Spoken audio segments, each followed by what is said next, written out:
Olá, tudo bem? Eu sou Carla Diegues, coordenadora do curso de Sociologia e Política da FESP e membro da comissão organizadora do seminário FESP, que este ano tem por tema os desafios da pandemia para a agenda das ciências sociais aplicadas. Para conversar comigo hoje, eu estou recebendo a professora Bárbara Valejos Vasques, que é mestre e doutoranda em desenvolvimento econômico pelo Instituto de Economia da Unicamp, docente da Escola de ESE de Ciências do Trabalho e também docente da FESP-SP. Bárbara, seja bem-vinda. Obrigada, Carla. Conheci a Bárbara antes de ela vir aqui para a FESP, conheci os trabalhos dela, né, na área das ciências sociais, da economia do trabalho, conhecia muito do trabalho que a Bárbara já faz no DIESE. E quando surgiu essa oportunidade da gente conversar aqui, né, eu falei, poxa, né, de fazer esse desafio da pandemia sobre o mundo do trabalho, eu logo pensei, falei, vou chamar a Bárbara para vir conversar comigo. Porque, afinal, ou seja, a Bárbara é uma especialista, né, principalmente nos indicadores de emprego do mercado de trabalho, e eu acho que esse ano a gente tem muita coisa para conversar sobre isso. Na verdade, tem muitas coisas que vêm acontecendo nos últimos anos, e aí eu queria começar a nossa conversa, Bárbara, falando um pouquinho sobre, né, esse cenário pré-pandemia das relações de trabalho, como é que ele estava posto e como é que você percebe aí como a pandemia veio para atuar, principalmente em torno do aumento da precariedade do trabalho, o resultado, né, da reforma trabalhista, resultado não já, mas acirrado pela reforma trabalhista de 2017. Então, eu queria que você falasse um pouquinho para a gente sobre isso. Ótima pergunta, Carla, porque tem uma certa forma, né, de propagar, somente aí pelo núcleo econômico do governo, de que foi a pandemia que estragou um plano econômico, um plano de emprego, que estava num curso adequado, porque era um curso de reformas, né, e que na cabeça desses teóricos, né, e desses políticos que fazem a política econômica do governo, o que eles propagam é o seguinte: você faz reformas estruturais liberalizantes, então eles têm se empenhado nisso, mesmo antes do governo Bolsonaro, né, já no governo Temer. Então, imediatamente há uma recuperação da confiança, os empresários investem mais e, portanto, o ambiente de negócios melhora e assim haverá geração de emprego. É um esquema lógico, teórico, mas que do ponto de vista estatístico, quando você vai para a análise da realidade, ele não tem concretude. Então, quando foi realizada a reforma trabalhista lá em 2017, eles ficaram com a impressão de que haveria uma recuperação rápida do mercado de trabalho, basicamente por causa do rebaixamento de custos, né? Você retira ali entidades de proteção ao trabalho, os sindicatos, as entidades da área do direito do trabalho, né, toda a justiça do trabalho, diminui o poder normativo da justiça. Então, eles ficaram com a sensação de que a redução dos custos e a redução da proteção geraria um ambiente mais favorável ao emprego. Na realidade, os níveis de emprego nunca voltaram ao que foram de 2014, né? O emprego formal que a gente perdeu ali entre 2014 e 2017, cerca de 3 milhões de vagas de trabalho formal, e ele nunca foi recuperado, mesmo lá depois que a crise mais aguda passou, né, porque em 2015 e 2016 a gente teve retração efetiva do PIB, mais 7% de retração nesses 2 anos, né, somando o período. Depois, a partir de 17, 18, 19, a gente tem uma recuperação bem pequenininha, puxada ali pelo agronegócio, né, por um fenômeno de safra. Não tem nada a ver com a política econômica, mas teve também um crescimento ali de 1% sempre, né, nesses anos, que tiveram algum reflexo no mercado de trabalho, mas que foi uma recuperação muito lenta. Então, a gente entrou já, né, o ano de 2020 com muitas dificuldades, né, com uma taxa de desemprego elevada, sem política econômica, né? A política econômica que estava desenhada, ela, enfim, tinha algumas prioridades, né? Privatizações, reformas liberais estruturantes, na reforma administrativa já estava na ordem do dia, se falava em reforma tributária, já se tinha conseguido consolidar a reforma previdenciária e trabalhista, mas aonde se quer chegar com essa política? Isso não existe, né? E os temas relacionados ao mercado de trabalho, bom, aí é mais triste ainda, né? Porque as instituições, por exemplo, como o Ministério do Trabalho, foram desconstituídas a partir de 2018, né? Naquela reforma administrativa, um ministério que era conhecido como Ministério da Revolução, quando foi constituído lá no governo do Getúlio Vargas, né, importante para a construção da sociabilidade brasileira. Bom, ele saiu de evidência, já era um ministério com poucos recursos, mas ele foi completamente eliminado, e não se fala em política de emprego. Inclusive, hoje se fala em política de empreendedorismo mais do que em política de emprego, né? Vai acompanhar as declarações do Rogério Marinho, que é quem está à frente da Secretaria do Trabalho hoje. Ele tem um foco mais numa relação entre empresas, né? Uma pretensa relação entre empresas, mas não tem um foco nas relações de trabalho, no mundo do trabalho, e, de fato, não tem nenhum tipo de política, meta para esse campo. Então, a gente é pego pela pandemia já num cenário de desemprego ali entre 12, que ficava variando, né, de 11, 12, às vezes um pouquinho mais alto, mas a gente nunca saiu disso, né, ao contrário do que falou a reforma trabalhista. Lembra que o Meirelles falava, vai gerar 6 milhões de vagas formais.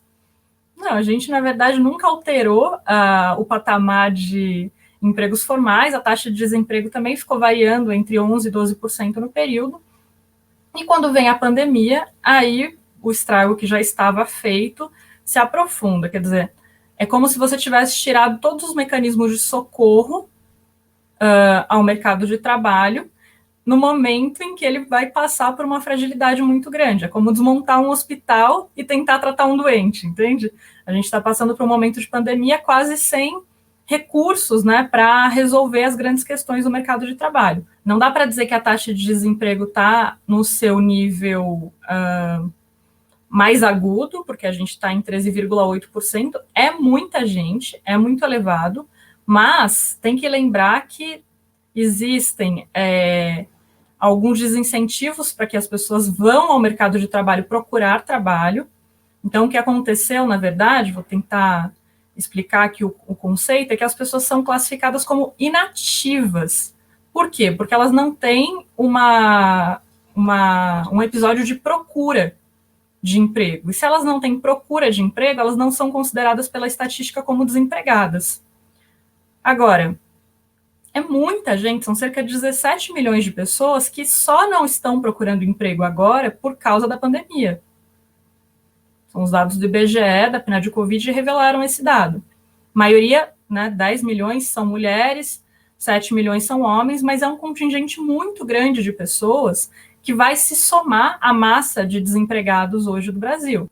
Bom, e além desse contingente, né, de trabalhadores que pode voltar ao mercado de trabalho e inflar as taxas de desemprego a partir de 2021, também há que se lembrar que os que hoje não estão desempregados, né, muitos foram atingidos pela MP 936, que foi aquela MP que permitiu redução de jornada com redução de salário ou suspensão de contrato, né, mediante um pagamento vinculado ao valor do seguro-desemprego.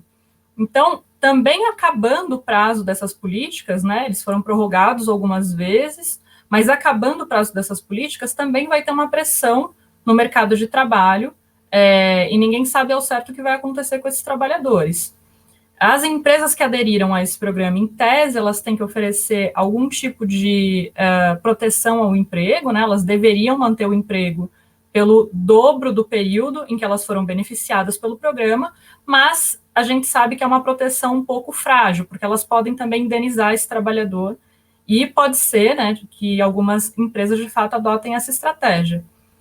Eu ia dizer isso, né, eu tenho uma amiga que trabalha num setor, numa grande empresa do setor farmacêutico, que diz o seguinte, olha, a empresa em que eu estou continua tendo lucros, não parou na pandemia, não teve problema nas suas contas, né, um setor que estava com a dinâmica garantida, mas aderiu ao programa, mesmo sem precisar, porque não tinha nenhum tipo de fiscalização nesse sentido, né? As pessoas falam muito, alguém pegou auxílio emergencial e não precisava, né?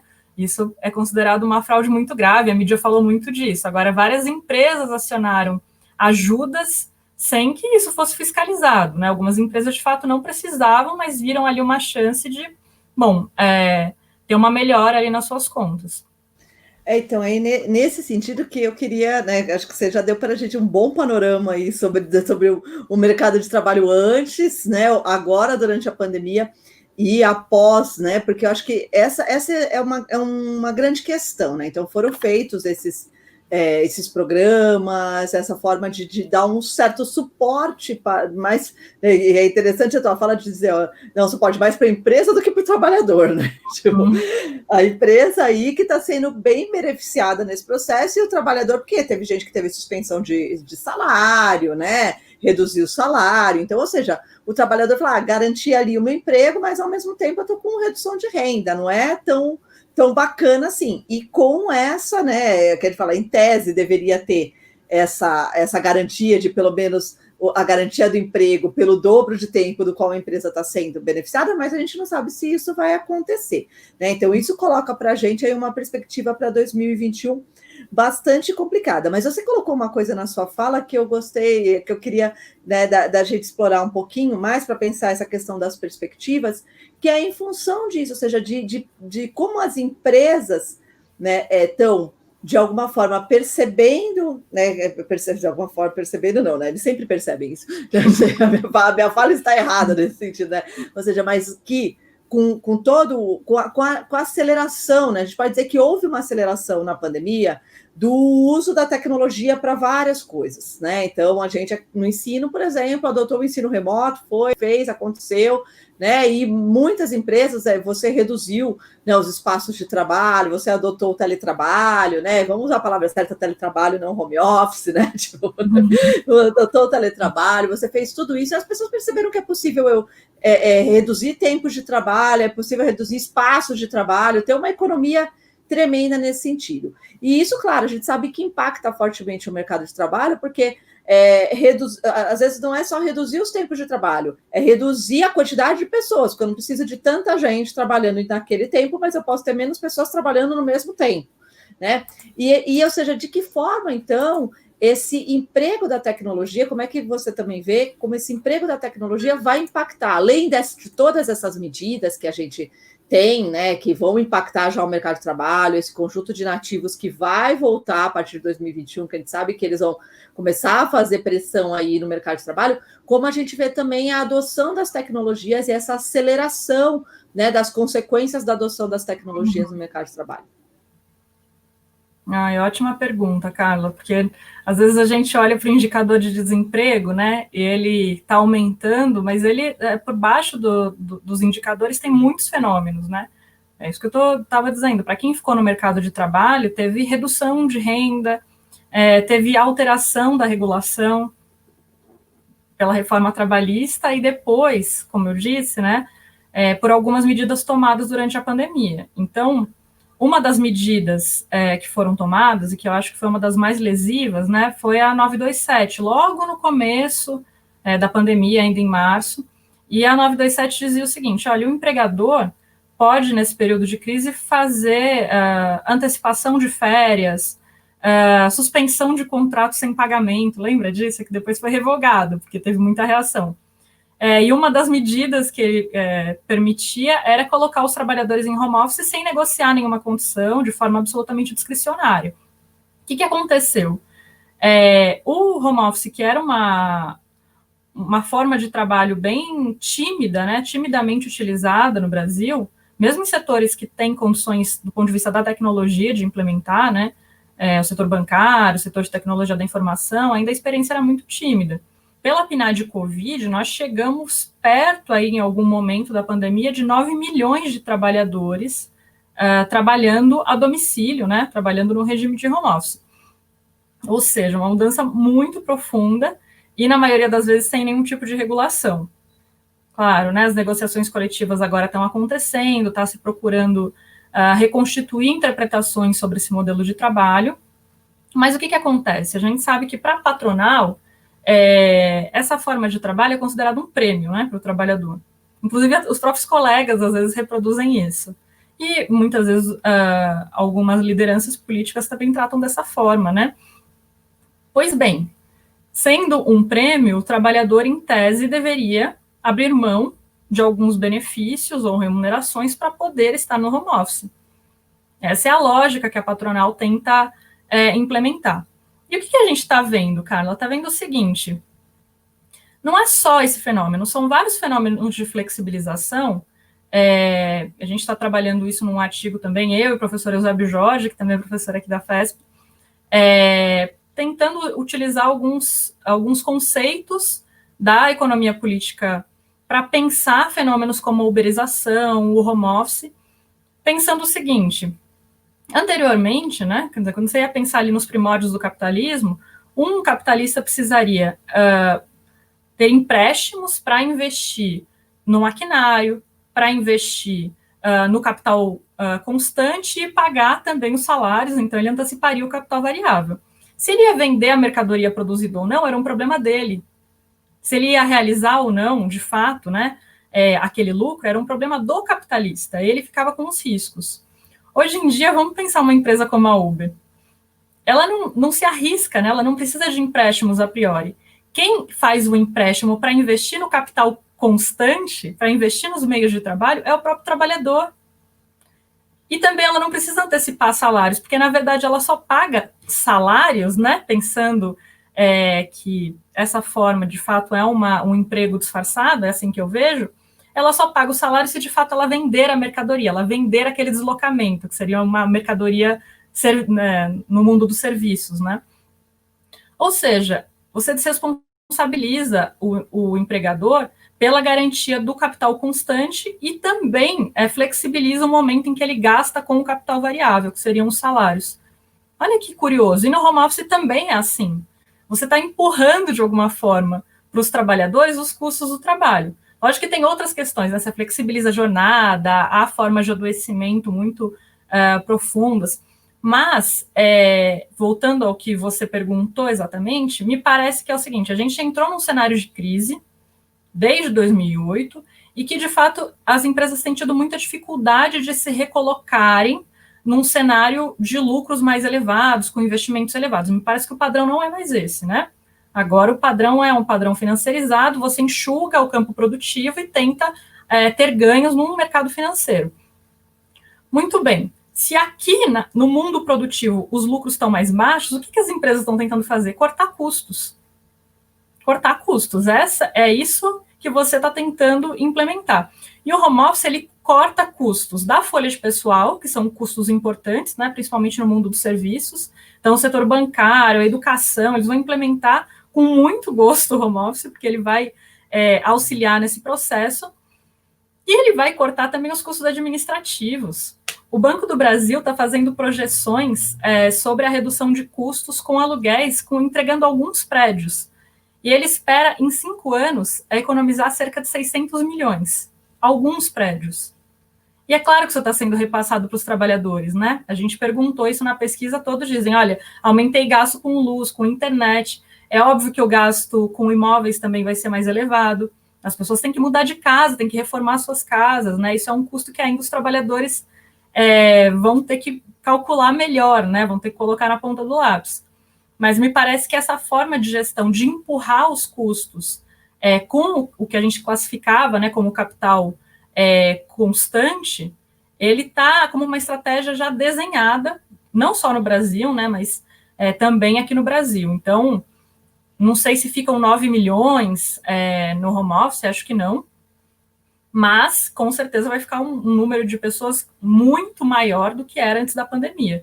Então, assim, eu sou uma dessas pessoas que é pessimista com relação à pandemia. Tem muita gente, principalmente no âmbito da economia, que dizia, olha, vai ser um giro, porque vai se perceber a importância do Estado, a importância da regulação econômica, e eu acho que isso aconteceu na Europa em alguma medida, mas eu acho que na América Latina como um todo, eu tendo a concordar mais com o que disse o professor Weller, né, que trabalhou muitos anos na CEPAL, soltou um artigo interessantíssimo, de que na América Latina vai ter uma pressão ainda maior sobre os direitos do trabalho. Você pode até proteger os negócios, ter mais intervenção, mas a distribuição do produto está muito clara, né? A gente está no momento de redução da participação do trabalho na renda dos países da América Latina. Então, acho que, do ponto de vista econômico, é essa tendência, né? Tomara que a política atravesse essa tendência e consiga construir outras alternativas, mas, por hora, infelizmente, parece que é isso que está desenhado, né? Até as pessoas perceberem que a pandemia atingia diferentemente a classe média, as classes altas e as classes baixas, aconteceu uma solidariedade linda, né? Que a TV falava, não, agora somos todos irmãos, todo mundo se cuida, e assim, pequenos gestos e grandes gestos também de solidariedade. A hora que se percebeu que, na verdade, eram as pessoas as mais afetadas, eram as mais pobres, da periferia, o laço de solidariedade foi desfeito de novo, né? E ele é estruturante da nossa sociedade, né? Essa cisão está em tudo. Então, a gente voltou a reproduzir muito rapidamente, né, essa visão, infelizmente.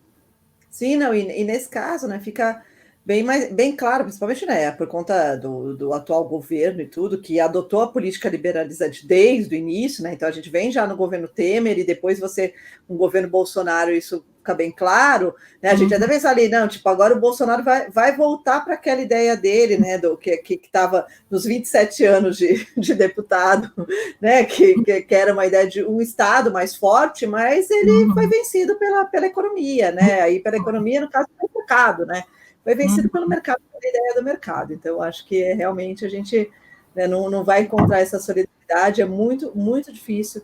Né, eu concordo contigo, aqui nos países da América Latina, o cenário não é nem um pouco fácil para a gente mesmo. Né? Se lá na Europa, que as coisas, né, foi, de alguma maneira, né, o Estado esteve mais presente, e mesmo assim a coisa não é fácil, né, para a gente está mais difícil ainda, porque o Estado não está... o Estado marcou bem a sua divisão de classe, a quem serve, né? Eu acho que isso ficou muito claro aqui. Bem, eu acho que, nossa, a gente falou de várias coisas aqui, então acho que esses eram os pontos, até porque, assim, eu não vou continuar, porque senão eu vou estragar o que vai vir ali na frente, né? Em novembro, a gente tem o nosso seminário de pesquisa da FESP, os desafios da pandemia, e nós estaremos no seminário esperando vocês. Eu estarei com o GT3, Planejamento, Monitoramento e Avaliação de Políticas Públicas, e a professora Bárbara com o GT? O GT10, que vai tratar a economia de plataforma, juventude, trabalho. Esse é um GT bastante amplo, recebemos muitos trabalhos, a gente está bem empolgado aí com a realização. É isso aí. Então, ou seja, a gente não vai... Agora, isso aqui é só um esquenta para vocês se sentirem, né, motivados a participar com a gente do nosso seminário. Tá? A gente espera vocês aqui em novembro, né, no canal da FESP, no YouTube, no site da FESP. A gente espera vocês para discutir muita coisa bacana com a gente, principalmente discutir esses desafios que a pandemia está colocando, né, para a sociedade brasileira, e que nós, enquanto universidade, né, temos mais do que nunca, né, o papel de discutir, não só de discutir, de propor também soluções para esses desafios que a pandemia nos coloca. Obrigada, Bárbara, pela sua presença, obrigada por esse papo. Carla, eu que agradeço a oportunidade de estar aqui, a gente se vê em novembro, né, na realização do seminário, espero que também essas reflexões sirvam para a gente conseguir construir alternativas, né, que eu acho que é o papel dos intelectuais, das universidades também, se engajarem, né, na construção de um mundo mais igualitário. Enfim, acho que é um pouco essa a nossa tarefa aqui. Tá bom? Obrigada pela possibilidade do debate. E se você quer saber mais, então você entra no nosso site, seminariofespsp.com.br, que lá tem a programação completa, a programação de todos os GTs e de tudo que vai acontecer nos dias do seminário em novembro. A gente espera vocês.